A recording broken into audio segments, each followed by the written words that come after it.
नमस्कार मंडळी, श्री स्वामी समर्थ. स्वागत आहे तुमचं माझ्या यूट्यूब चॅनेलवरती. आजचा दिवस तुम्हाला खूप छान, सुखाचा, आनंदाचा जावो हीच मी स्वामींच्या चरणी प्रार्थना करते आणि आज या नवीन व्हिडिओला सुरुवात करते. आज आपण हरतालिका व्रत कथा पाहणार आहोत. हरतालिका व्रत हे विशेषतः भाद्रपद महिन्यात शुक्ल पक्षाच्या तृतीयेला तीच साजरे केले जाते. हे व्रत मुख्यतः स्त्रिया आपल्या पतीच्या दीर्घायुष्यासाठी तसेच अविवाहित मुली उत्तम वर आपल्याला मिळावा म्हणून करतात. या दिवशी भगवान शिव आणि माता पार्वतीची पूजा केली जाते. त्यानंतर आपण हरतालिका व्रत साजरे करतो. हरतालिका व्रत हे अनेक देशाच्या अनेक राज्यात साजरे केले जाते. हरतालिका व्रताच्या पूजेनंतर कहाणी वाचली किंवा ऐकली जाते. तर ज्यांचे पूजेला जाणे जमत नाही किंवा पूजा करता येत नाही त्यांनी ही कथा नक्की ऐकावी. कुमारिका आणि महिला हे व्रत करतात. हरतालिका कथा ही भविष्य पुराणातील हरगौरी संवादात आली आहे. देशाच्या अनेक राज्यात हरतालिका व्रत साजरे केले जाते. भाद्रपद तृतीयेला हे व्रत साजरे केले जाते. या दिवशी सकाळी स्त्रिया लवकर उठून स्नान करून नवे कोरे वस्त्र परिधान करतात. साज शृंगार करतात. पूजेसाठी चौपाटावर केळाच्या पानांचा मंडप करून त्यात वाळूचे शिवपिंड करतात किंवा शिव पार्वतीची प्रतिमा ठेवतात. यावेळी सुहागणीचा सर्व सामान चढवला जातो. रात्री जागरण करून स्त्रिया खेळ खेळतात, गाणी म्हणतात किंवा भजन कीर्तन करतात. शेवटी कथा ऐकली जाते आणि आरती म्हणतात. एके दिवशी माता पार्वतीनं भगवान महादेवांना विचारलं, महाराज, पुष्कळ असं एखादं व्रत असलं तर ते मला सांगा आणि मी कोणत्या पुण्याईनं आपल्या पदरी पडले हेही मला सांगा. तेव्हा शंकर म्हणाले, जसा नक्षत्रात चंद्र श्रेष्ठ, ग्रहात सूर्य श्रेष्ठ, 4 वर्णात ब्राह्मण श्रेष्ठ, देवात विष्णू श्रेष्ठ, नद्यात गंगा श्रेष्ठ, त्याप्रमाणे हरतालिका हे व्रत सर्वात श्रेष्ठ आहे. ते तुला सांगतो. तेच तू पूर्वजन्मी हिमालय पर्वतावर केलंस आणि त्याच पुण्यानं तू मला प्राप्त झालीस. ते ऐक. हे व्रत भाद्रपद महिन्यातील पहिल्या तृतीयेला करावं. तू लहानपणी मी तुला प्राप्त व्हावे म्हणून मोठं तप केलंस.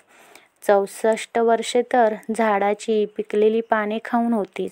थंडी, पाऊस, ऊन ही तिन्ही दुःख तू सहन केलीस.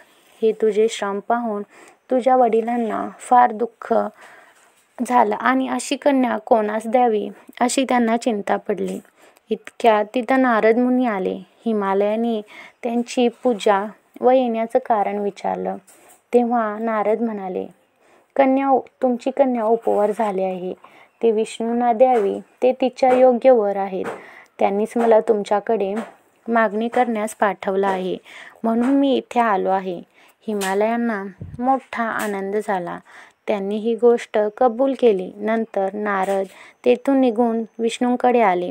त्यांनी ही हकीकत कळवली व आपण निघून दुसरीकडे गेले. नारद गेल्यावर तुझ्या वडिलांनी ती गोष्ट तुला सांगितली. ती गोष्ट तुला रुचली नाही. तू रागावलीस. असं पाहून तुझ्या सखीनं रागवण्याचं कारण विचारलं. तेव्हा तू सांगितलंस, महादेवापासून मला दुसरा पती करणं नाही असा माझा निश्चय आहे. असे असून माझ्या वडिलांनी मला विष्णूंना देण्याचं कबूल केलं आहे. ह्याला काय उपाय करावा? मग तुझ्या सखीनं एका घोर अरण्यात नेलं. तिथं गेल्यावर एक नदी दृष्टीस पडली. जवळच एक गुहा आढळली. त्या गुहेत जाऊन तू उपास केलास. तिथं माझी लिंग पार्वतीसह स्थापलीस. त्याची पूजा केलीस. तो दिवस भाद्रपद शुद्ध तृतीयेचा होता. रात्री जागरण केलीस. त्या पुण्यानं इथलं माझं आसन हललं. नंतर मी तिथं आलो. तुला दर्शन दिलं आणि वर मागण्यास सांगितला.